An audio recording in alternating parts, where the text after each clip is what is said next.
Assalamu alaikum. I hope you guys are doing good and safe from the coronavirus, and may God protect all of us from every disease, including this coronavirus.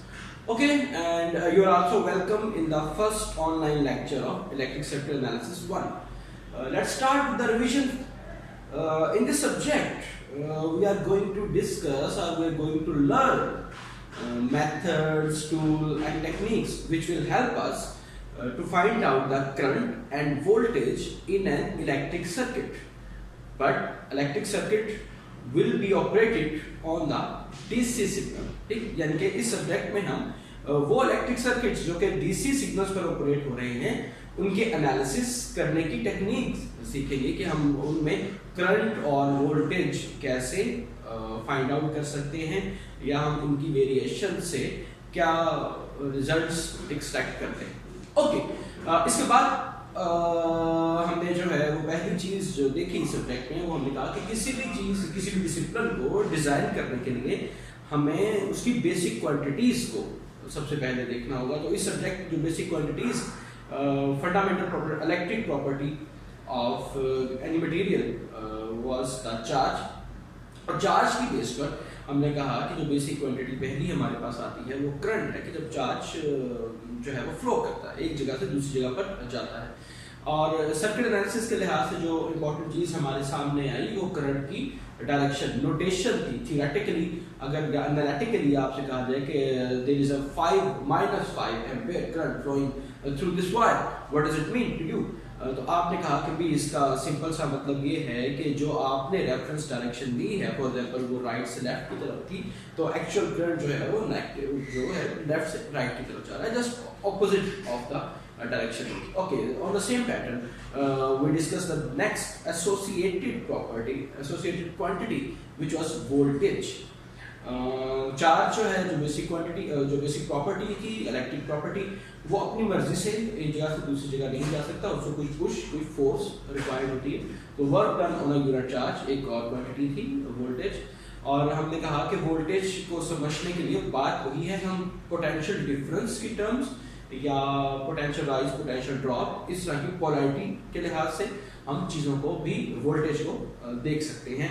और यहाँ पर भी हमें negative voltage से वास्ता पड़ा कि there is a thing in the world that you will be encountered with such kind of questions, what is there is a -5 voltage across this component. तो उसका जवाब भी बिल्कुल वैसा ही था कि आपका जो रेफरेंस है, जो आपकी पोलैरिटी है मेजर करने की वोल्टेज, वो एक्चुअल में ट्विस्टेड है, वो उल्ट है। आप इसको रोटेट करके अपनी डायरेक्शन को -5 वोल्टेज को 5 वोल्टेज में कन्वर्ट कर सकते हैं। ओके, ये हमारे पास बेसिक क्वांटिटीज़ थी। और अब प्रॉब्लम ये था कि हम बेसिक क्वांटिटीज़ जो कि हम सर्किट में पढ़ते हैं, इससे एक और क्वांटिटी जो कि हमारे पास इंडस्ट्री में या प्रैक्टिकल वर्ल्ड में यूज़ हो रही है, which is called power. So power simple जो थी वो मल्टीप्लिकेशन थी हमारी वोल्टेज और करंट की, यानी कि वोल्टेज और करंट जो है वो मिलकर हमें पावर की इंफॉर्मेशन देते हैं। तो अब चूंकि करंट और वोल्टेज नेगेटिव और पॉजिटिव से थे, तो यहाँ पर पावर भी नेगेटिव और पॉजिटिव थी, लेकिन यहाँ पर पावर नेगेटिव और पॉजिटिव डायरेक्शन को शो नहीं कर रही। हमारे पास एक और चीज़ थी कि पावर जो है अगर हम एक किसी सर्किट की बात करें, फॉर एग्जांपल जो हमने एक जरा थोड़ा ब्रॉड लेवल पर मैक्रो लेवल पर जो सर्किट बनाया था वो बल्ब, तार और एक बैटरी, हमने एक सेल यूज कर लिया था। तो यहाँ पर हमारे पास सर्किट में दो चीज़ें थी। इसके अलावा भी अगर हम थोड़ी सी नॉन टेक्निकल एग्जांपल देखें कि आपके पास आपका एक हब है, पावर जनरेटर, और उसके साथ फिर आपकी इंडस्ट्री, आपका घर या फिर आपका कैंपस कनेक्टेड है, तो यहाँ पर दो किस्म की पावर्स हैं। एक कंपोनेंट या एक एंटिटी ऐसी है जो कि पावर जनरेट कर रही है, आपको पावर प्रोवाइड कर रही है, जबकि दूसरी एंटिटी ऐसी है जो कि पावर यूटिलाइज कर रही है। सो पॉजिटिव और नेगेटिव का जो कॉन्सेप्ट है वो हमारे पास इस तरह से पावर अब्सॉर्ब और पावर डिलीवर के लिहाज से डिस्ट्रीब्यूट हो गया। हमने ये बात की कि अगर किसी कंपोनेंट की, किसी सर्किट में मौजूद किसी इलेक्ट्रिक कंपोनेंट की पावर पॉजिटिव के साथ लेबल्ड है, तो इसका मतलब है कि ये कंपोनेंट पावर अब्सॉर्ब कर रहा है। और अगर किसी कंपोनेंट की पावर नेगेटिव के साथ एसोसिएटेड है, तो इसका मतलब है कि ये कंपोनेंट पावर जनरेट या डिलीवर कर रहा है। ओके जी, यहाँ तक की बात हमने की और ये लास्ट टॉपिक तक हमने बेसिक क्वांटिटीज कंप्लीट कर दी। और आज हमारा जो टॉपिक है वो है हमारे इलेक्ट्रिक सर्किट में मौजूद डिफरेंट कंपोनेंट्स। अभी तक जो हमने कंपोनेंट्स जो एग्जांपल्स देखी उसमें कंपोनेंट्स ज़रा थोड़ी मैक्रो लेवल की थी, जिसमें भी मैंने बात की बल्ब और बैटरी वाली एग्जांपल की। लेकिन जो हम इस सब्जेक्ट में सर्किट एनालिसिस के सब्जेक्ट में सर्किट्स डिस्कस करेंगे वो माइक्रो लेवल के कंपोनेंट्स होंगे। वो कंपोनेंट्स क्या हैं वो भी हम डिटेल में जाएंगे। आज हम यही वाला टॉपिक स्टार्ट करेंगे। ओके, सो पावर की यूटिलाइजेशन और डिलीवरी की बुनियाद पर हमारे कंपोनेंट्स डिवाइड हो गए। यहाँ तक बात लास्ट टाइम थी और यहीं से हम बात कनेक्ट कर रहे हैं अपने आज के टॉपिक से। तो एक सर्किट में जो कंपोनेंट्स मौजूद, सर्किट एलिमेंट्स जिनको हम कहते हैं, electric circuit components, electric circuit elements, या अब हम इसको आगे थोड़ा जाकर ब्रांचेस भी कहेंगे, लेकिन अभी उस पर टाइम। सो ये दो तरह के डिवाइड हो गए, अब्सॉर्ब और डिलीवर करने वाले। टेक्निकल टर्म जो हमने इसके लिए थे इसकी एलिमेंट्स के लिहाज से वो हो गया एक्टिव एलिमेंट्स और पैसिव एलिमेंट्स। जो इलेक्ट्रिक कंपोनेंट्स एनर्जी या आपकी पावर जनरेट करने की सलाहियत रखते हैं उनको हम कहते हैं एक्टिव एलिमेंट्स। ठीक, मिसाल के तौर पर जो हमारी एग्जांपल चली थी उसमें जो बैटरी सेल हमने बल्ब के साथ कनेक्ट किया था वो हो गया, या जो आपका हब था वाट का जो पावर जनरेटर है वो, या आपका मीटर। मीटर सो व्हाट, ये जस्ट ले एग्जांपल्स में हम बात कर रहे हैं। ओके, और हमारे पास जो बल्ब था या जो हमारा ये जो पूरे का पूरा कैंपस है जो यूटिलाइज कर रहा है, इसको हम कहते हैं पैसिव एलिमेंट। ब्रॉड एग्जांपल में भी हम टेक्निकल एग्जांपल की अगर बात ना करें, ठीक, तो हमारे पास दो टाइप्स हो गई, एक्टिव और पैसिव कंपोनेंट्स। पैसिव कंपोनेंट में अगर हम चले माइक्रो लेवल पर भी बात कर दें तो हमारे पास जो कंपोनेंट्स आते हैं वो रेजिस्टर, कैपेसिटर, इंडक्टर्स आते हैं हमारे सब्जेक्ट के लिए से। लेकिन चूंकि अभी हमने इनको डिस्कस नहीं किया, इसे forget about it. Okay, passive components simple से वो इलेक्ट्रिक कंपोनेंट्स होंगे जो कि आपकी पावर को यूटिलाइज या अब्सॉर्ब करते हैं। ठीक, और ये पैसिव कंपोनेंट्स हम थ्रू आउट द कोर्स पढ़ेंगे। आज का टॉपिक हमारा एक्टिव एलिमेंट से रिलेटेड है, तो let me rename the topic active circuit elements. यानी कि आज के टॉपिक में हम वो सर्किट एलिमेंट्स पढ़ने लगे हैं जो कि पावर जनरेट करने की सलाहियत रखते हैं। हम जस्ट उनसे इंट्रोडक्शन करने लगे। ओके, सो एक्टिव एलिमेंट्स जो हैं वो हमारे पास बेसिक क्वांटिटीज की बुनियाद पर दो अकसाम में तकसीम हो गए। There are two types of active elements based on the basic quantities. Basic quantities current और वोल्टेज। सो जो हमारे पास एक्टिव एलिमेंट्स हैं, अच्छा जो हमारे पास एक्टिव एलिमेंट्स हैं हम उनको सोर्सेज भी कहते हैं। जैसे हम बात करें ना कि एक्टिव एलिमेंट्स वो एलिमेंट्स हैं जो पावर डिलीवर या पावर जनरेट करते हैं। ठीक, तो इसको एक और टेक्निकल नेम सोर्स से रिप्रेजेंट भी किया जाता है। सो अच्छा, तो जनाब यहाँ पर करंट और वोल्टेज से लिहाज से हमारे पास एक्टिव कंपोनेंट्स की दो टाइप्स होंगी, वोल्टेज सोर्स और ये हमारे पास आता है करंट सोर्स। ये तो दो टाइप्स हो गई आपके पास एक्टिव सर्किट एलिमेंट्स की with respect to the basic quantities. अच्छा, इसको जो आप सैंपल देते हैं वो इसकी पोलैरिटी के लिहाज से और यहां पर एरो के लिहाज से। ठीक, यानी अगर आपको सर्किट में कोई कंपोनेंट नजर आए जिसके अंदर ये एरो बना हुआ है तो इसकी डायरेक्शन ट्विस्ट भी हो सकती है, इसकी डायरेक्शन भी रिवर्स हो सकती है। तो इसका मतलब ये होगा कि ये जो कंपोनेंट है ये करंट सोर्स है, और अगर कोई ऐसी लेबलिंग हो तो इसका मतलब है कि ये एलिमेंट वोल्टेज सोर्स है। अभी ये कंप्लीट नहीं है तो मैं इसको कंप्लीट कर दूं। अच्छा, इसके साथ एक सर्कल और डायमंड भी एसोसिएटेड है, लेकिन आगे हम आगे जा रहे हैं। अच्छा, अभी यहाँ पर एक छोटा सा सवाल ये आ सकता है कि वोल्टेज सोर्स से क्या आप कोई ऐसा सोर्स मुराद ले रहे हैं जो कि करंट प्रोड्यूस नहीं करता, या current source means that it will not generate the voltage. जबकि हमने ये बात देखी कि करंट और वोल्टेज जो बेसिक क्वांटिटीज हैं ये एसोसिएटेड है। जब हमने करंट वोल्टेज का टॉपिक डिस्कस किया तो हमने कहा कि जनाब करंट फ्लो हो रहा है, तो करंट फ्लो इस तरह से हुआ कि चार्ज मूव किया, और चार्ज पर जब तक कोई पुश या फोर्स ना लगे तो वो मूव नहीं कर सकता, work on the unit charge. ठीक, तो जैसे ही उसने मूव किया, उस पर फोर्स लगी, उस पर कुछ काम हुआ तो उस पर स्टोर हो गया as a potential. So current और वोल्टेज एसोसिएटेड है। ठीक, सो जो वोल्टेज सोर्स है वो करंट भी प्रोड्यूस करेगा, करंट सोर्स वोल्टेज भी प्रोड्यूस करेगा, लेकिन किस तरह से करेगा कि जैसे जैसे आगे अनफोल्ड करेंगे तो फिर ये चीजें आ जाएंगी। अभी मैं यहाँ पर सिर्फ ये कहना चाहता हूँ कि दिमाग में ये बात नहीं बिठा लेनी कि वोल्टेज सोर्स करंट प्रोड्यूस नहीं कर रहा सर्किट में, या करंट सोर्स वोल्टेज प्रोड्यूस नहीं कर रहा। ये काम करेगा, लेकिन फिर इसको वोल्टेज सोर्स के नाम से ही क्यों मुख्तस कर दिया गया, इसको फिक्स वोल्टेज सोर्स के नाम से क्यों कर दिया गया, या इसको करंट सोर्स के नाम से क्यों फिक्स कर दिया गया, इसको लेबल क्यों लगा गया, ये भी हम डिस्कस करेंगे। अच्छा, ओके, तो ये तो दो टाइप्स हो गई एक्टिव करंट एलिमेंट्स की with respect to our basic quantities current and voltage. Operation के लिहाज से, सर्किट में ऑपरेशन के लिहाज से भी हमारे पास एक्टिव सर्किट एलिमेंट्स की दो टाइप्स हैं। टाइप नंबर 1, इंडिपेंडेंट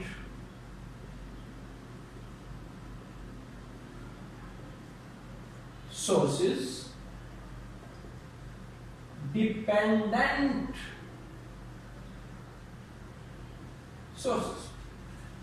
ठीक, independent sources, independent voltage source भी हो सकता है, इंडिपेंडेंट करंट सोर्स भी हो सकता है, सिमिलरली डिपेंडेंट वोल्टेज और डिपेंडेंट करंट सोर्स।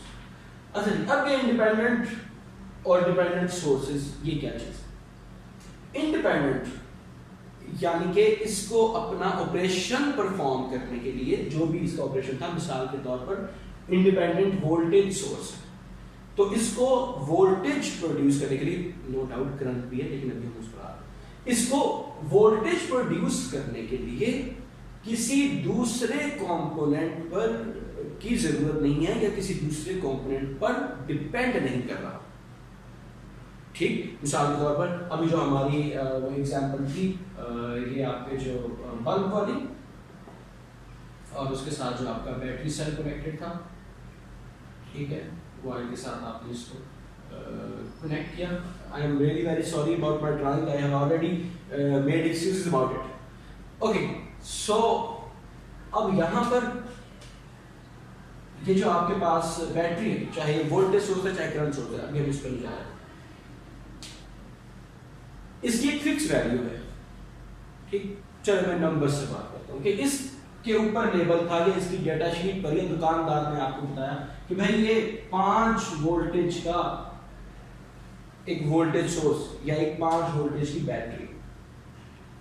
ठीक, अब इसने इन एवरी कंडीशन 5 वोल्टेज देना, खराब ना हो चुका हो, इसने एवरी कंडीशन 5 वोल्टेज आपके सर्किट यानी कि इस बल्ब को देने हैं, रिगार्डलेस कि आपने आगे जो बल्ब लगाया है वो 15 वोल्टेज चाहता है या 1 वोल्टेज चाहता है। ठीक, यानी कि ये जो आपके पास कंपोनेंट है, ये जो सोर्स है, एक्टिव सोर्स जो है, एक्टिव एलिमेंट जो है, ये अपना ऑपरेशन परफॉर्म करने में, इसका ऑपरेशन था वोल्टेज देना। ठीक, और हमने फिक्स कर दिया कि 5 वोल्टेज देगा। ये 5 वोल्टेज देने में सर्किट के ऊपर डिपेंडेंट, सर्किट में मौजूद किसी एलिमेंट के ऊपर डिपेंडेंट नहीं। ठीक, एट द सेम टाइम हो सकता है, फर्ज कर लें कि ये 5 एम्पेयर का आपके पास करंट सोर्स है। ठीक, और ये 5 एम्पेयर करंट देने में अपने सर्किट में मौजूद किसी भी कंपोनेंट पर, तार पर या बल्ब पर डिपेंड नहीं कर रहा। चाहे आपके बल्ब को 10 एम्पेयर चाहिए हो, चाहे 2 एम्पेयर चाहिए हो, इसमें आपको 5 एम्पेयर दे देना है। ठीक, it is the story about the independent sources, independent voltage source या इंडिपेंडेंट करंट सोर्स। अच्छा, अब मैं थोड़ी सी बात अनफोल्ड करता हूं वो वोल्टेज के साथ करंट की एसोसिएशन। मिसाल के तौर पर ये 5 एम्पेयर आपको, सॉरी ये टाइप हो, मिसाल के तौर पर ये आपको 5 एम्पेयर की, मैं रियलिस्टिक की अप्रोच रखूं, 5 वोल्टेज कर दे। ये ना होना कि आप जाके बैटरी सेल देखें और उसके ऊपर कहें जनाब ऐसी कहानी उलट हो गई, वो 5 वोल्टेज उसके ऊपर लिखा होता है और किसी भी सेल के ऊपर एम्पेयर्स नहीं लिखे। खैर, सो 5 वोल्टेज उसके ऊपर लेबल आपने देखा बैटरी सेल के ऊपर, तो क्या ये करंट नहीं दे रहा? हालांकि हमें पता है या हमने एक्सपेरिमेंट किया, हमें पता है, दुनिया में हमने देखा कि अगर इस तार को कोई टच कर ले तो उसको साथ कोई हादसा हो सकता है और वो क्लेम नहीं किया जाता है कि इसको करंट लग गया। तो करंट कहाँ से लग गया? हालांकि ये बैटरी तो सिर्फ कहते हैं कि वोल्टेज सोर्स है। ठीक, हमने कहा कि नहीं, बेसिक फिजिक्स या प्राइमरी फिजिक्स में भी हमने बात भी की कि जब वोल्टेज तो करंट सा एसोसिएट उसके हो जाएगा। इसको वोल्टेज सोर्स इसलिए कह रहे हैं कि ये एक तरह से, वैसे थोड़ी सी अगर यहाँ तक वेट कर ले तो बेटर होता, लेकिन अभी हम थोड़ा सा अनफोल्ड करते हैं। इसने ये वाली वैल्यू फिक्स देनी है 5 वोल्टेज। इसने जो करंट देना है जो कि एसोसिएट है इसके साथ, वो वेरी कर सकता है, वो डिपेंड करता है, या वो फिर उतना चाहिए जो आपके सर्किट को रिक्वायर्ड है। डिपेंड का वर्ड उतना अच्छा नहीं, रिक्वायर्ड का वर्ड ज्यादा। ठीक, मिसाल के तौर पर आपके पास एक बल्ब है जो कि 5 वोल्टेज और 2 एम्पियर पर ऑपरेट है। ठीक, तो अब आपका बैटरी सेल 2 एम्पियर दे देगा, 5 वोल्टेज ऑलरेडी दे रहा था। ठीक, आपने एक और बल्ब चेंज किया जो कि जिसको ग्लो करने के लिए 5 वोल्टेज तो चाहिए थे, जो कि ये दे रहा है, प्रोवाइड कर रहा है।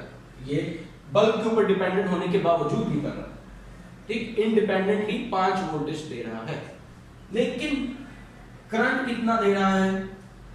सॉरी, करंट इसको 1 एम्पियर चाहिए था, तो इसने बजाय इसके कि 2 एम्पियर देता, जो कि अभी अभी हमने देखा कि दे सकता, ये 1 एम्पियर देगा। ये हम सिंपल सी जो है वो डिस्कशन के लिहाज से बात कर रहे हैं। हाँ, अगर इसको 1 वोल्टेज चाहिए था, आपने एक बल्ब और यहाँ पर लगा दिया। ठीक, ये दोनों आपके 5 वोल्ट ही चाहिए, 5 वोल्ट दे रहा है, और उसके बाद फिर 1 वोल्ट 1 एम्पियर इसका था, 1 एम्पियर इसका था। ठीक, तो ये यहां से 2 एम्पियर जा रहे हैं, ये 1 एम्पियर यूज कर रहा है। In other words, voltage source या करंट सोर्स एक labelled amount of their respective quantity. Voltage source है और उसके ऊपर लेबल्ड है कि 5 वोल्टेज, तो उसमें 5 वोल्टेज तो देना ही देना। करंट जितना उसके सर्किट को रिक्वायर्ड है। ठीक, यहाँ पर एक छोटी सी कंडीशन है, प्रोवाइडेड कि आपकी जो टर्मिनल वोल्टेज की लिमिट है वो एक्सीड ना कर जाए। ठीक, लेकिन अभी हम उसको एट प्राइमरी लेवल थोड़ा साइड पर रख देते हैं। ठीक, हम ये बात सिंपल सी कर देते हैं कि जितना करंट आपके सर्किट को रिक्वायर्ड है, उतना वोल्टेज सोर्स आपको करंट प्रोवाइड कर देगा बाय इट्स नेचर। ठीक है, ऑन द अदर हैंड, अगर ये करंट सोर्स है, ये लेबल्ड है कि करंट सोर्स है, ओके, तो जितना इसकी डाटा शीट पर या जितना इसने क्लेम किया हुआ है, उतना करंट तो ये प्रोड्यूस करेगा, उससे ना ज्यादा ना कम, for the case of independent source. ठीक, तो दूसरी क्वांटिटी वोल्टेज जितना आपके सर्किट को रिक्वायर्ड होगा उतना वोल्टेज ये प्रोड्यूस कर देगा। Okay, so forget about the other quantity. अभी हम फोकस कर रहे हैं कि इंडिपेंडेंट वोल्टेज सोर्स या इंडिपेंडेंट करंट सोर्स क्या चीज है। सो इंडिपेंडेंट सोर्स वो सोर्स होगा जो अपनी क्लेम्ड वैल्यू ही प्रोड्यूस करेगा regardless of circuit elements. Circuits को फॉर एग्जांपल अगर 12 वोल्टेज का वोल्टेज सोर्स था, सर्किट को 14 चाहिए या 4 चाहिए, उसको इससे गर्ज नहीं है, उससे 14 वोल्टेज। ठीक है, ठीक, अच्छा जी, अब हम चलते हैं अपने dependent source, contradictory to independent. के जो डिपेंडेंट सोर्स है वो अपना ऑपरेशन परफॉर्म करने के लिए सर्किट में मौजूद किसी एक या एक से ज्यादा कंपोनेंट पर डिपेंड करता है। ओके, इसकी नॉन टेक्निकल एग्जांपल्स में हम हालात हाजरा के मुताबिक जो है वो एक एग्जांपल ले लेते हैं कि मिसाल के तौर पर इस वक्त जो मैं आपको ऑनलाइन लेक्चर्स जो रिकॉर्डिंग करवा रहा हूँ, तो इस वक्त मैं इंडिपेंडेंट सोर्स के तौर पे काम कर रहा हूँ। मैं आप लोगों के ऊपर डिपेंडेंट नहीं हूँ, आप लोगों के क्वेश्चंस या आप लोगों के फीडबैक के ऊपर डिपेंडेंट नहीं हूँ। जो मैंने लेक्चर अपना डिज़ाइन किया था फ्लो के मुताबिक, अच्छा पहले ये बताऊँगा, फिर ये बताऊँगा, फिर ये एग्जाम्पल होगी, मैं उसके मुताबिक अनइंटरप्टेड परफॉर्म करता जा रहा हूँ, ठीक है। So I am independent of you guys. जबकि डिपेंडेंट में क्या होता था, जब हम फिजिकल क्लासरूम में जाते थे, so I depend on your feedback. Okay, feedback दो किस्म का हो सकता था। मिसाल के तौर पर एक फीडबैक ये हो गया कि जनाब जब तक ये लोग सवाल करते रहेंगे, ठीक है, हम लेक्चर डिलीवर करते रहेंगे, हम एग्जाम्पल्स देते रहेंगे जब तक इनके सवालात खत्म नहीं हो जाते, ठीक। तो मैं डिपेंडेंट कर सकता हूँ, मैं डिपेंड कर सकता हूँ आपके क्वेश्चंस पर। एक और पैरामीटर हम ले लेते हैं कि for example level of enjoyment, ठीक, कि जब तक आप लोग एंजॉय करते रहेंगे लेक्चर को, हम लेक्चर डिलीवर करते रहेंगे। और जब आप थोड़ा बोर होने लगेंगे या आपका एनर्जी लेवल थोड़ा डाउन होने लगेगा, तो फिर हम एक ब्रेक ले लेंगे, ठीक। इन अदर वर्ड्स, इन दोनों केसेस में मैं आप पर डिपेंडेंट था, ठीक, आप पर। जब मैं क्लास में कुछ 5 या 10 बच्चे चूज कर लेता हूँ या एक बच्चा चूज कर लेता हूँ कि अच्छा ये जब तक समझता रहेगा मैं समझाता रहूँगा, ठीक, या ये बच्चा जब बोर होना शुरू हो जाएगा। यही सारी की सारी कहानी हमारे डिपेंडेंट सोर्स के लिए भी है, ठीक। अभी अनफॉर्चुनेटली चूंकि मैं माइक्रो लेवल पर नहीं जा सकता, तो इसलिए मैं वहीं पर अपनी मैक्रो एग्जाम्पल के ऊपर आ जाऊँ। अब यहां पर जो मेरा वोल्टेज सोर्स है, जो मेरी बैटरी है, वो कह रही है, डिपेंड करती है कि जनाब जो आपके पास बल्ब होगा, जितनी भी ज्यादा अमाउंट ऑफ वोल्टेज या करंट इसको चाहिए होगा, जो भी ये डिलीवर कर रहा है, ठीक। फॉर एग्जाम्पल चलो हम इसको सिलेक्ट कर लेते हैं ताकि बात समझाना आसान हो। मिसाल के तौर पर ये एक वोल्टेज सोर्स है, ठीक, और बहुत ही अच्छा वोल्टेज सोर्स आ गया कि इसने कह दिया एक्स वोल्टेज दूंगा। एक्स वोल्टेज से मुराद ये कि जितने वोल्टेज इसको रिक्वायर्ड होंगे, मिसाल के ऊपर आपने एक छोटा बल्ब लगा दिया, उसको ऑपरेट करने के लिए 2 वोल्टेज रिक्वायर्ड थे, तो इसमें यह सलाहियत है कि ये 2 वोल्टेज प्रोड्यूस करे। आपने अगले सेकंड में बल्ब उतारा और एक ऐसा बल्ब लगा दिया जिसको ऑपरेट करने के लिए 15 वोल्टेज चाहिए, ठीक। तो ये सलाहियत रखता है कि ये 15 वोल्टेज दे। ये एक अलग डिस्कशन है कि जो फैक्ट्री ने उसकी मैक्सिमम और मिनिमम लिमिट्स डिजाइन की उनकी, उसके मुताबिक, ठीक। फर्ज कर लेते हैं कि ये 0 से 100 तक की लिमिट्स में ऑपरेट कर रखी है, फॉर एग्जांपल, ठीक। सो अब ये आपके पास एक ऐसा बैटरी सेल आ गया जो कि डिपेंड कर रहा है आपके सर्किट एलिमेंट के ऊपर, ठीक जी। सो इस तरह के सोर्स को आप कह देंगे कि ये डिपेंडेंट सोर्स, ओके। अब आपके पास जो डिपेंडेंसी है वो वोल्टेज और करंट दोनों के लिहाज से हो गई, ठीक। तो आपके पास टोटल क्वांटिटीज कितनी बन गई? करंट सोर्स है, वो वोल्टेज के ऊपर भी डिपेंड कर रहा है, वो करंट के ऊपर भी डिपेंड कर रहा है, ठीक। यानी कि आपके पास जो सोर्स था ये करंट सोर्स था, ये डिपेंड कर सकता है जो आपने डिजाइन किया है कि अच्छा जितने मर्जी वोल्टेज का लगा दें तो मैं वोल्टेज के लिहाज से आपको करंट दे दूंगा। अच्छा ये डिपेंड कर सकता है अच्छा जितने मर्जी एम्पेयर का बल्ब लगा दें तो मैं एम्पेयर के लिहाज से आपको दे दूंगा, करंट प्रोवाइड कर दूंगा, ठीक। तो एक करंट सोर्स के लिए 2, दूसरा वोल्टेज सोर्स, उसकी भी यही कहानी कि वोल्टेज कितना देना है वो डिपेंड कर सकता है इस बल्ब की रिक्वायर्ड वोल्टेज पर या इस बल्ब की रिक्वायर्ड करंट के ऊपर, ठीक। तो 2 वोल्टेज सोर्स के, 2 करंट के, तो आपके पास 4 टाइप्स होगी डिपेंडेंट सोर्स की, ठीक। That mean voltage source. अच्छा जी, अगर तो इसको करंट कंट्रोल कर रहा है तो ये कहलाएगा करंट कंट्रोल्ड वोल्टेज सोर्स, ठीक। लेकिन हमने कहा कि वोल्टेज सोर्स है लेकिन इसको वोल्टेज ही कंट्रोल कर रहा है। अब यहां पर शायद ये बात आपके लिए हैरानकुन हो कि भाई है तो वोल्टेज सोर्स तो इसको करंट कैसे कंट्रोल कर रहा है, तो इसका जवाब आपको वही प्राइमरी फिजिक्स से मिल सकता है कि करंट और वोल्टेज जो है वो एसोसिएटेड है। One of the simple answer of this theory is this ठीक है। बाकी फिर टेक्निकल थोड़ा डेप्थ वाली बात है तो फिर अभी हम प्राइमरी लेवल पर चीजें डिस्कस कर रहे हैं। ओके अच्छा, अगली बात कि जो सोर्स है वो करंट सोर्स है, ठीक, और सर्किट में मौजूद किसी कंपोनेंट का करंट ही उसको कंट्रोल कर रहा है, या है तो करंट सोर्स, लेकिन सर्किट में मौजूद किसी भी कंपोनेंट का वोल्टेज हमारे करंट सोर्स को कंट्रोल कर रहा है। ठीक है, सो ये डिस्कशन थी अभी तक हमारे एक्टिव सर्किट एलिमेंट्स की। अब मैं एग्जांपल और नंबर्स और सर्किट, पहली दफा हम इस सब्जेक्ट में सर्किट बनाते हैं और फिर हम उसकी रोशनी में ये सारा कुछ करेंगे। So no need to worry. अभी तक की जो बात है वो ये है कि पावर की बेस पर हमारे पास दो किस्म के एलिमेंट्स आ गए, एक एक्टिव एलिमेंट, एक पैसिव एलिमेंट। एक्टिव एलिमेंट्स वो एलिमेंट्स हैं जो कि पावर जनरेट करने की सलाहियत रखते हैं, और पैसिव एलिमेंट्स वो जो पावर यूटिलाइज करके हमारी कोई भी एप्लीकेशन की फॉर्म बनाते हैं। आज के दिन, आज के लेक्चर में जो हम टॉपिक पढ़ रहे हैं वो एक्टिव एलिमेंट्स की बात कर रहे हैं। एक्टिव एलिमेंट्स बेसिक क्वांटिटीज के लिहाज से दो किस्म के हो सकते हैं, या वोल्टेज सोर्स या करंट सोर्स। अब यहाँ पर वो बात तशना रह गई। तो एक्टिव एलिमेंट्स जो हैं वो दो तरह के हो सकते हैं, वोल्टेज सोर्स और करंट सोर्स, इसकी बेसिक क्वांटिटी के लिहाज से। लेकिन अपने सर्किट में ऑपरेशन के लिहाज से भी उनकी दो किस्में हैं, इंडिपेंडेंट सोर्स और डिपेंडेंट सोर्स।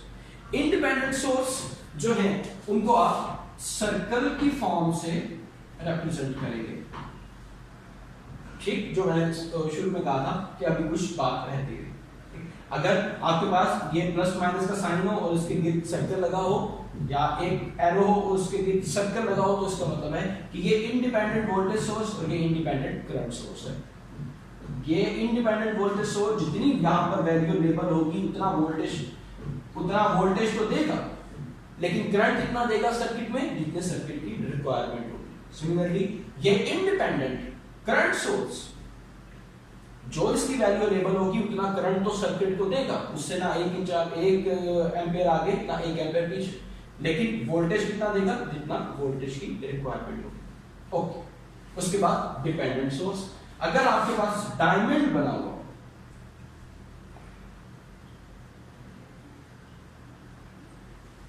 डायमंड के अंदर पॉजिटिव नेगेटिव का सिंबल है, तो इसका मतलब है कि ये वोल्टेज सोर्स है, लेकिन डिपेंडेंट वोल्टेज सोर्स है। मतलब ये कि इसके पास कोई फिक्स वैल्यू नहीं होगी, ओके, वोल्टेज की। करंट तो उसमें देना है, और कितना देना है, जितना सर्किट को रिक्वायर्ड होगा। डिपेंडेंट करंट सोर्स करंट देगा, साथ वोल्टेज कितना देगा, जितना सर्किट को रिक्वायर्ड होगा, वो जो यहाँ पे हमने एग्जांपल कर दी। लेकिन जिस चीज के लिहाज से ये जाना जा रहा है, फॉर एग्जांपल ये डिपेंडेंट करंट सोर्स है, तो अब ये किसी चीज, किसी एलिमेंट के ऊपर डिपेंड करने की वजह से यहाँ पर कोई नंबर नहीं आपको दे रहा होगा, ठीक। ये मिसाल के तौर पर कह देगा कि मैं जितना करंट मेरे सर्किट को चाहिए या कंपोनेंट को चाहिए और फला कंपोनेंट को चाहिए, उसका दुगना करंट प्रोड्यूस करूंगा। ये भी मैं एग्जांपल करवाता हूँ, तो फिर मैं इसको डिस्कस करता हूँ। ओके, अब मैं यहाँ तक के सेक्शन को रिवाइज कर रहा हूँ। सो ये जो डायमंड की शेप बनी हो और उसके अंदर प्लस माइनस का साइन हो, इसका मतलब ये है कि ये एक डिपेंडेंट वोल्टेज सोर्स है। ओके जी, ओके, अब हम एग्जांपल्स और सर्किट को डिस्कस करते हैं। आल्दो हमारे पास जो इलेक्ट्रिक सर्किट है उसकी अपनी कुछ टर्म्स भी हैं, नोड, मैशेस, लूप्स वगैरह, लेकिन मैं सिंपलिसिटी के लिए अभी सर्किट तो बना देता हूँ, उन टर्म्स को भी इंट्रोड्यूस नहीं करते, वो हम नेक्स्ट लेक्चर में रख लेंगे ताकि आप बर्डनाइज ना हो। ओके, सिंपल सा एक सर्किट हम माइक्रो लेवल पर बनाना शुरू करते हैं। ओके जी, एक हमारे पास वोल्टेज सोर्स आ,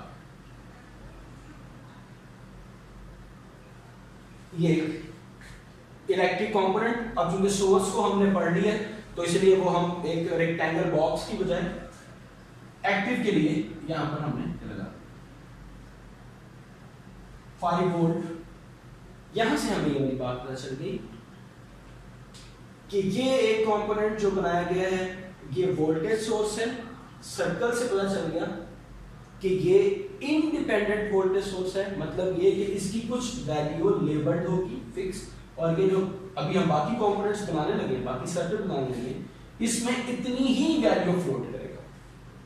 ठीक, अच्छा, इसके साथ हमने एक और पैसिव कंपोनेंट जो कि अभी हमने पढ़े नहीं, जस्ट नाम और देखा, तो ये एक फजी बॉक्स बना दिया। ये हमने 2 टर्मिनल पैसिव कंपोनेंट और अज्यूम कर लिया कि इसके अक्रॉस 2 वोल्टेज ड्रॉप हो रहे हैं। ठीक, और तीसरा कंपोनेंट वो भी हमने कहा कि चलिए पैसिव कंपोनेंट बना दिया, प्लस माइनस 3 वोल्ट्स, और इसको कनेक्ट कर दिया आपने इस वाले पैसिव कंपोनेंट से। ठीक, सो इस कंपोनेंट के 2 टर्मिनलों से एक टर्मिनल यहाँ पर कनेक्ट हो गया, इसके 2 टर्मिनलों से एक टर्मिनल यहाँ कनेक्ट हुआ, और एक टर्मिनल इस कंपोनेंट के एक टर्मिनल से कनेक्ट हो गया। ठीक, अगर मैं कंपोनेंट्स को 1 2 3 का नाम ले लूं, ये 10 नाम है, आप इसको एक्स वाई जी भी ले सकते हैं। ठीक, या आप अपनी पसंद से इसको कोई भी नाम असाइन कर सकते हैं। ओके, बशीर हनीफ भी दे दे, हमें कोई इतराज नहीं।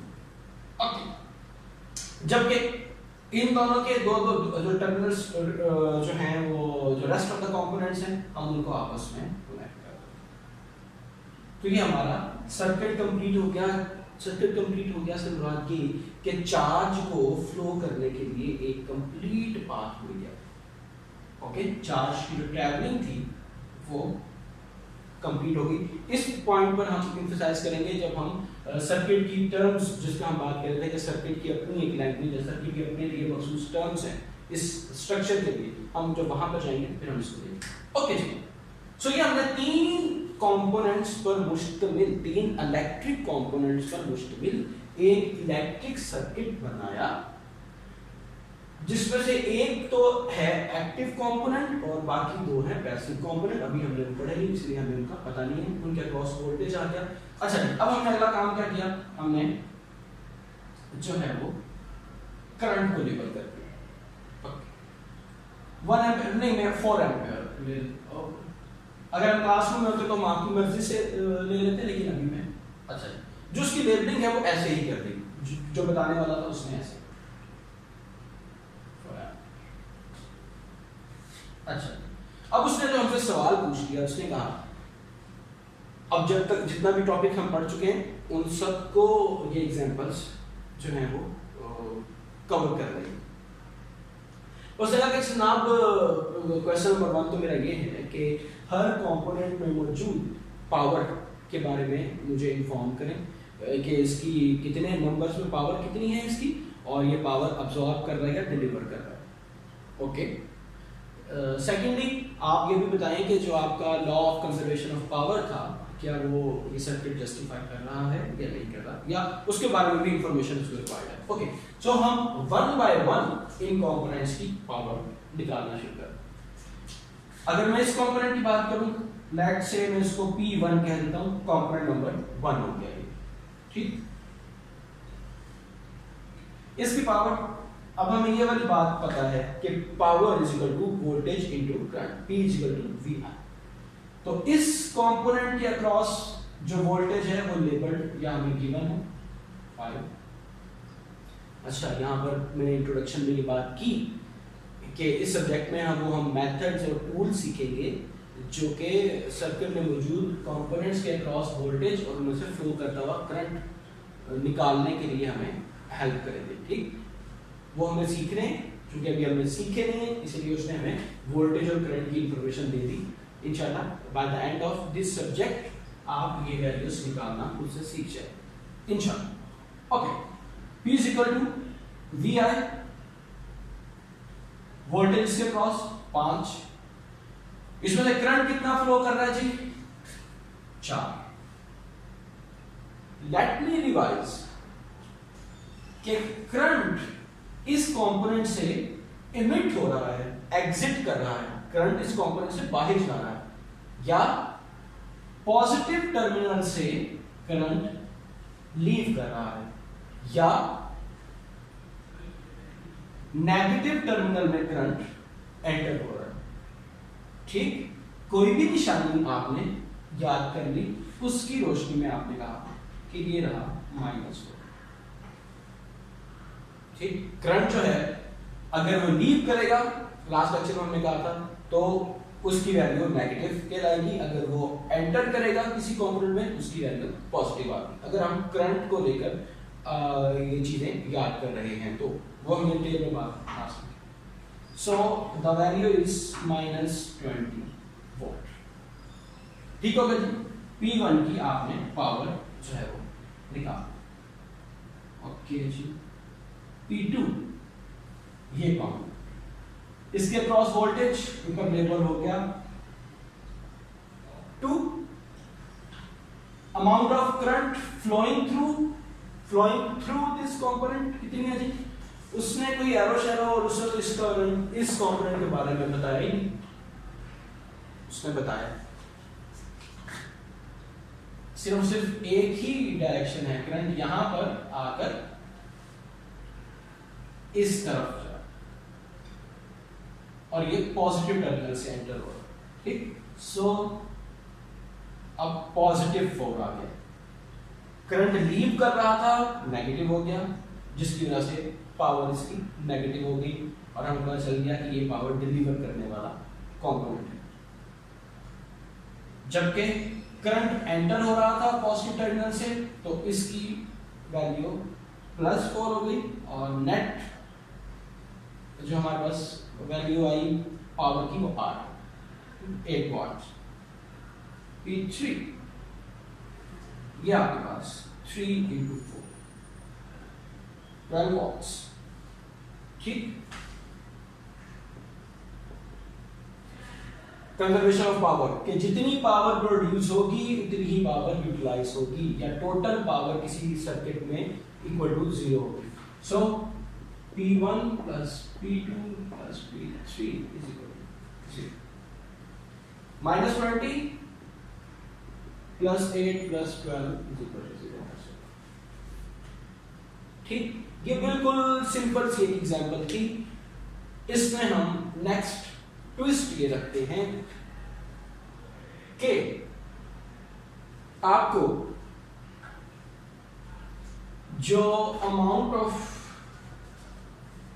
वोल्टेज है यहां पर किसी भी एक कंपोनेंट हमने फर्ज कर लिया, इसकी जो वोल्टेज की अमाउंट है वो हमको नहीं मालूम,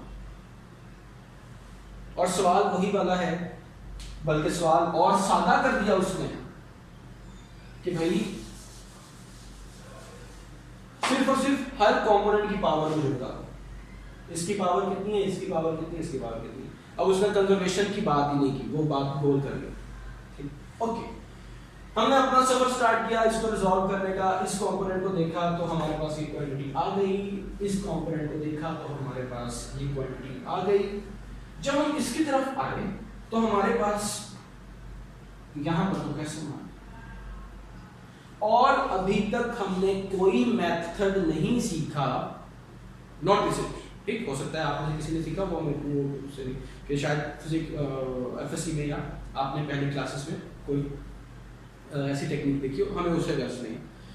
अभी तक इस सब्जेक्ट में, इस कैंपस में हमने कोई भी ऐसा मेथड नहीं सीखा, कोई भी ऐसा मेथड डिस्कस नहीं किया जिसकी वजह से हम इलेक्ट्रिक सर्किट में मौजूद करंट या वोल्टेज को निकाल सकें। ठीक हो गई यहां तक बात? हमने सिर्फ उतनी बातें सीखी हैं जितनी आज के रिव्यू के सेक्शन में हमने बातें कर दी। सो अब कैसे इसमें मौजूद इसके अक्रॉस वोल्टेज निकाला जाए। सो हमने law of conservation of power देखा था, जिसमें हम कह रहे थे कि टोटल पावर जो है किसी भी सर्किट में वो इक्वल टू 0 होगी। मतलब ये कि ये जो क्वांटिटी थी -20 + 8 plus 4V V3 voltage across this component में कह देता, ठीक है, इज इक्वल टू 0। अब आपको प्राइमरी मैथमेटिक्स से ये बात पता है कि एक इक्वेशन है और एक ही अननोन है।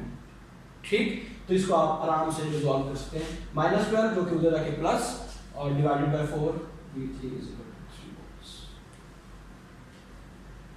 ठीक हो गया जी। अच्छा, इसी सर्किट में हम एक और ट्विस्ट इंट्रोड्यूस करवा देते हैं।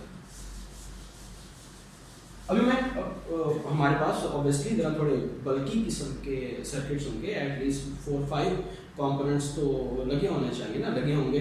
तो अभी जब हम आहिस्ता आहिस्ता जो है ना वो चीज़ देखते हैं। ओके जी, अब हमने अगला टॉपिक पढ़ा था डिपेंडेंट इंडिपेंडेंट वाला। अब हम उससे रिलेटेड एक छोटी सी बात यहाँ पर इंट्रोड्यूस करें। ओके, हमारे पास एक ये डायमंड बन गया उस कंपोनेंट की बजाय, मतलब ये कि ये जो तीसरा कंपोनेंट हमारा है ये डिपेंडेंट सोर्स है, एक्टिव सर्किट एलिमेंट्स। ठीक, अगली चीज जो हमने देखी वो इसके अंदर प्लस नेगेटिव करंट सोर्स भी हो सकता है। मुझे थोड़ा सा इसको ट्विस्ट करना होगा, ठीक, मैं आसानी के लिए इसको वोल्टेज सोर्स ले रहा हूं। अच्छा, अगली बात हमने देखी कि अच्छा जी डिपेंडेंट वोल्टेज सोर्स है, तो ये वाला जो एक्टिव कंपोनेंट है ये इस सर्किट को वोल्टेज देगा, जस्ट लाइक ये दे रहा है। लेकिन डिफरेंस क्या है इन दोनों में कि इसने तो बता दिया कि मैंने 5 वोल्टेज फिक्स है वो दे दें, ठीक हो गया। लेकिन इसकी तरफ से जो इंफॉर्मेशन है वो कुछ इस तरह से है, 1.5 टाइम्स ऑफ V2। V2 क्या है जी? V2 है voltage across this second component, ठीक, यानी कि ये डिपेंडेंट वोल्टेज सोर्स डिपेंड कर रहा है इस कंपोनेंट के वोल्टेज के ऊपर, ठीक। ये कहता है कि मैंने अपनी मर्जी से कोई वोल्टेज नहीं देना, जितना वोल्टेज इसके अक्रॉस होगा मैं उतना वोल्टेज सर्किट में देना शुरू कर दूंगा, ठीक। हम इसको भी देख लेते हैं, अगर इसको हम वेरी करें तो ये कैसे वेरी करेगा और हमारा फाइनल तक काम कैसे जाएगा, वो एक स्टेप अगले स्टेप पर जाएगा। सो अभी तक हमें बात जो हम क्लियर करना चाह रहे थे डिपेंडेंट सोर्स क्या है, हम उस पर एम्फसाइज करें। डिपेंडेंट वोल्टेज सोर्स मींस कि इसमें 1.5 टाइम्स ऑफ V2 इज 2, सो ये जो वोल्टेज देगा ये 3 वोल्टेज दे देगा, ठीक।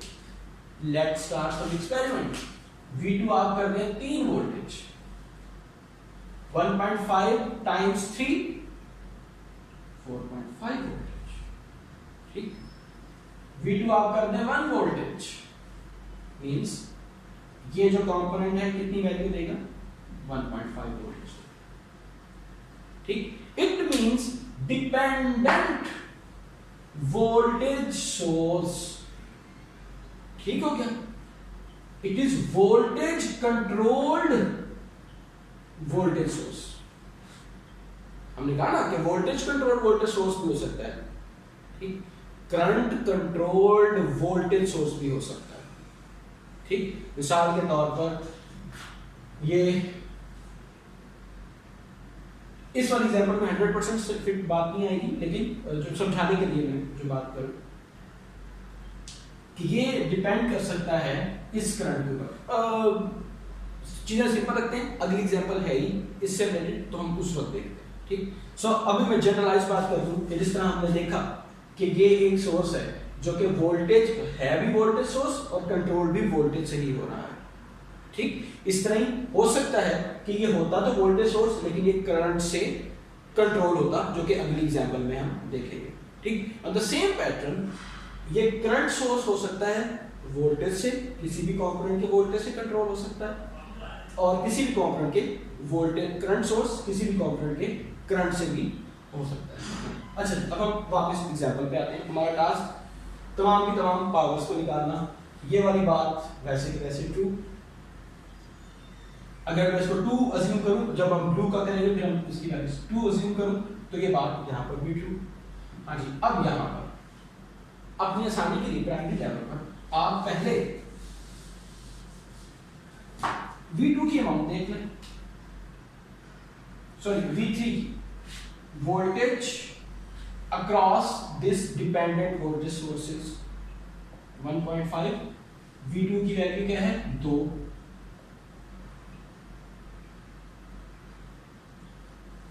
3 वोल्टेज हो गए। अच्छा, अब हम निकाल लेते हैं P3 जो हमें इस कंपोनेंट की पावर चाहिए। करंट की डायरेक्शन इसी में, क्योंकि यहां से जो हमने पहले लेबल की थी, और वोल्टेज की मिकदार हमने यहां से निकाली। ठीक, यहां पर इसने वोल्टेज बताया है लेकिन एक इनडायरेक्ट वे में बताया है, पहले की तरह इसकी तरह डायरेक्टली उसने 5 का फिगर नहीं दे दिया, तो हमने इसीलिए पहले इनडायरेक्ट को कैलकुलेट कर लिया। ठीक, और वैल्यू उसने वो 4 एम्पीयर की जो दी गई। So it's 12 volt. Again summation of P अगर मैं लगाता हूं -20 + 8 + 12, again things are done. Okay, अब हम इस ब्लू वाले के साथ खेलने लगा। अगर मैं ये बात करता कि V2 की वैल्यू है 3, ये वैल्यू चेंज कर देता 1.5 टाइम्स 3, तो नंबर क्या बना 4.5 वोल्ट्स, ये बना। अब मैं यहां पर इसकी वैल्यू रखता हूं, सो P3 की वैल्यू क्या बनती है जी 4 इंटू दिस 4.5, 16 एंड 18, 4 इंटू 4 16, और ये आपकी 18 आपके पास। ओके, इस वाले केस में P2 भी आपका चेंज हो रहा है, P2 3 हो गया था, 4 इंटू 3,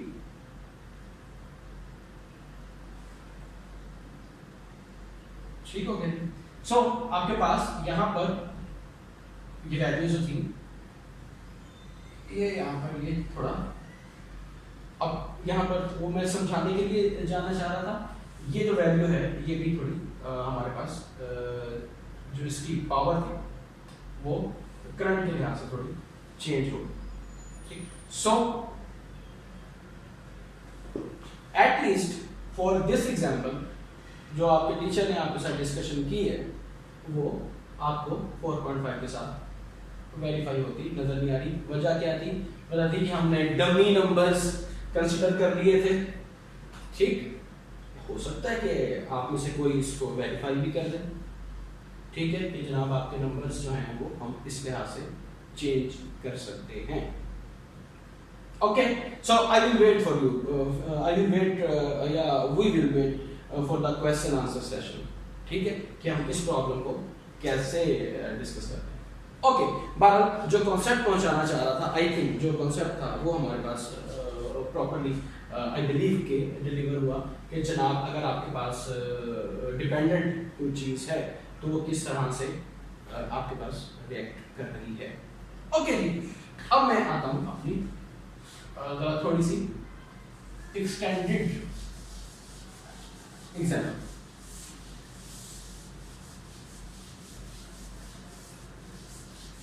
हमने कहा कि साइंसेस में चीजें याद नहीं करनी, चीजों पर ईमान रखना। सो आपको सबसे पहले जो क्वेश्चंस रेज करने वो अपने इंस्ट्रक्टर पे रेज करते हैं, सर आप जो बात कर रहे हैं वो सही है या गलत। ओके जी, हम देख लेते हैं जी प्रैक्टिस प्रॉब्लम आपकी 1.7 स्टेट्स के आपके पास। मैं वैसा ही लेबल करने की बात करता हूँ, कोशिश करता हूँ, क्योंकि अभी तक लेबलिंग जो है वो मैटर कर रही है। ठीक,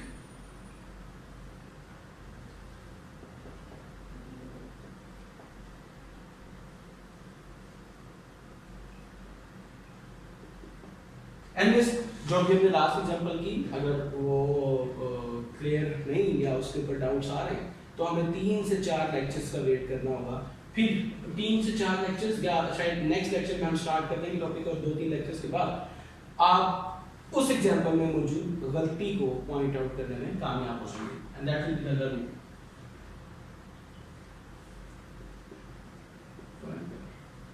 और ये हमारे सब्जेक्ट में फ्रीक्वेंटली होता रहेगा। आपसे मेरी रिक्वेस्ट ये होगी, वैसे ही मैं फिजिकल क्लास में कर दूँ ज़्यादा बेहतर थी, आपने वो सर्किट्स या वो पॉइंट्स जो कि या तो हम क्लासरूम में आंसर ना कर पाए हों, या वो सर्किट जो कि गलत रिजल्ट दे रहे हों, वो रिजल्ट्स ना आ रहे हों जो कि हमारी एक्सपेक्टेशन थे, उनको नोट करते जाएं। इंशाल्लाह by the end of semester हम उन तमाम सवालों के जवाब दे चुके होंगे इंशाल्लाह, और जो जो सर्किट्स गलत हुए थे हम उनको सही कर चुके होंगे। ओके, सो आज से बात शुरू हो गई। ओके जनाब, पॉइंट 6। अब चूंकि हमारे फिजिकल प्रेजेंस भी है, तो हो सकता है कि इन सवालों के जवाब हम फिजिकल क्वेश्चन आंसर के सेशन में देना शुरू कर दें। सो वो व्यूअर्स जो कि ऑनलाइन देख रहे हैं वो कमेंट्स में या क्वेश्चंस में बात कर सकते हैं। ओके, हाँ, और ये मैंने बात की कि प्रैक्टिस प्रॉब्लम 1.7, क्योंकि प्रैक्टिस प्रॉब्लम 1.7 जो है वो हम पिक कर रहे हैं अपनी बुक जो कि हमने रिकमेंड की हुई है। We are not only bound to this literature, fundamentals of electric circuits, इसका 5th एडिशन है, written by Alexander and Sadiku. इसमें जो 5th एडिशन में प्रैक्टिस प्रॉब्लम 1.7 है, हम उसकी डिस्कशन करने लगे। ओके जी, 1.7 में जो है वो कहते हैं कि आपने इन तमाम compute the power absorbed or supplied by each component of the circuit in figure 1.16. So it is a figure 1.16. I believe I labeled it correctly. There is a symbol of 9 ampere voltage, 0.6, 4 ampere is entry, and it is labeled at 5 ampere. And अच्छा, उसके अलावा मैंने ये जो powers required की हैं उसको label भी कर दिया, P1, P2, P3, यहाँ पर एक नंबर भी है, उसको मैंने इंटेंशनली मिस कर दिया ताकि जरा हम थोड़ी ब्रॉड टाइप ऑफ एग्जांपल को डिस्कस करें। ओके जी, सबसे पहले इस कंपोनेंट की पावर हम निकालें तो 5 into 9 current leaving from the positive terminal. ठीक, डायरेक्टली आपको नहीं पता चला, जैसे पिछले एग्जांपल में इसका नहीं पता चला दूसरे कंपोनेंट, आपने थोड़ा सा गौर करने के बाद ये नतीजा निकाला कि अगर मैं इस तरह कर दूं तो ये, सो 5 multiply by -9। Okay, power of, अच्छा उसने कहा कि ये भी बताएं कि पावर अब्सॉर्ब कर रहा है या पावर डिलीवर कर रहा है। तो हमने ये बात सीखी हुई है कि अगर किसी कंपोनेंट की पावर नेगेटिव के साथ हो, इसका मतलब है कि ये कंपोनेंट पावर डिलीवर कर रहा है। ठीक है, ओके, P2 की बात आ गई, voltage across is 2 VI, current entering from the positive terminal, so this time it is positive, यहां से एग्जिट कर रहा था तो वो नेगेटिव हमने किया 80 वॉट्स। Okay, P3। ओके जी, अब यहां पर आ गया जी डिपेंडेंट वोल्टेज सोर्स, और इस एग्जांपल में जो डिपेंडेंसी है वो वोल्टेज की बजाय करंट पर है वोल्टेज सोर्स, प्रोड्यूस भी वोल्टेज करेगा विद द यूनिट्स V। ठीक, लेकिन जस्ट वो डिपेंड कर रहा है करंट पर, जिस तरह जो हमने क्लासरूम की एग्जांपल दी थी उसमें जैसे कि हम आपके क्वेश्चंस के ऊपर डिपेंड करें, हम आपकी बोरियत लेवल के ऊपर डिपेंड कर रहे हैं। ठीक है, इस तरह है वोल्टेज सोर्स लेकिन डिपेंड कर रहा है करंट I के ऊपर, उसने लेबल किया। अच्छा जी, I के ऊपर डिपेंड कर रहा है, तो ये I है क्या चीज हमारे सर्किट में, कहां पर I लेबल है, I मतलब ये हुआ कि जो P3 आएगी या जो वोल्टेज ये डिपेंडेंट वोल्टेज सोर्स प्रोड्यूस करेगा, तो इसमें टारगेट रखा है अपना ये वाला कंपोनेंट। इस कंपोनेंट में जितना करंट फ्लो करेगा उसके लिहाज से ये वोल्टेज प्रोड्यूस करेगा। राइट जी, ओके। सो अगर मैं इसकी कैलकुलेशन करूं, पहले V3 की यहां पर साइड पे कर देते हैं, चूंकि 1 2 3 थर्ड कंपोनेंट है तो इसका वोल्टेज जो है वो हम 3 ले लेते हैं, आप जो भी नाम लें, 6 times 5 which is 3 volts. Okay, voltage produced by this dependent voltage source under this condition जो है वो P3 3 volts. So P3 की वैल्यू हो गई, voltage is 3, current entering from the positive terminal. ठीक जी, अब बात आ गई P4 की। वोल्टेज इसके अक्रॉस नहीं मालूम, करंट मालूम है, तो क्या हम वोल्टेज निकाल सकते हैं इसके अक्रॉस? जी, अभी लास्ट एग्जाम्पल में जिसका हमने निकाला था कि सब की power P1 plus P2 plus P3 plus P4 is equal to 0. So it's minus 45 plus 18 plus 12 plus this 5.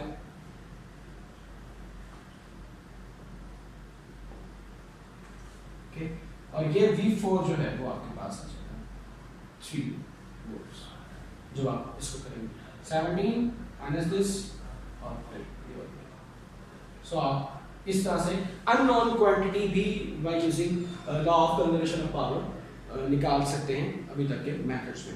Okay जी, सो ये था हमारा चैप्टर नंबर 1 जिसके अंदर हमने इलेक्ट्रिक सर्किट एनालिसिस 1 का सबसे पहले इंपॉर्टेंस देखी, उसके बाद फिर हमने उसका मतलब देखा कि इस सब्जेक्ट में हम लोगों को करना क्या होगा, ये टाइटल है क्या। थर्ड पर हमने उसकी बेसिक क्वांटिटीज करंट और वोल्टेज देखी, और फिर 3.1 पर यानी कि फिर हमने नेक्स्ट सब सेक्शन में पावर की क्वांटिटी को देखा, और फिर हम बेसिक क्वांटिटीज के बाद मूव करके सर्किट एलिमेंट्स के ऊपर। जो आपका सर्किट बनेगा वो किन कंपोनेंट से मिलकर बनेगा, तो वो एक्टिव और पैसिव कंपोनेंट्स, एक्टिव एलिमेंट्स का टॉपिक आज का हमारा लेक्चर था। और इस चैप्टर के एंड तक हमने इस चैप्टर में मौजूद तमाम चीज़ें, करंट की इंफॉर्मेशन, वोल्टेज की information, power delivered, power absorb, और द लास्ट एक्टिव डिपेंडेंट और एक्टिव इंडिपेंडेंट सोर्सेस का जो काम था, जो कॉन्सेप्ट था, वो यहाँ पर देख लिया। मज़ीद जो आपके क्वेश्चंस होंगे और जो आपकी क्यूरीज होंगी या कोई भी बात समझ नहीं आई तो वो हम इंशाल्लाह आपके साथ physical question and answer session में डिस्कस कर लेंगे। Thank you very much.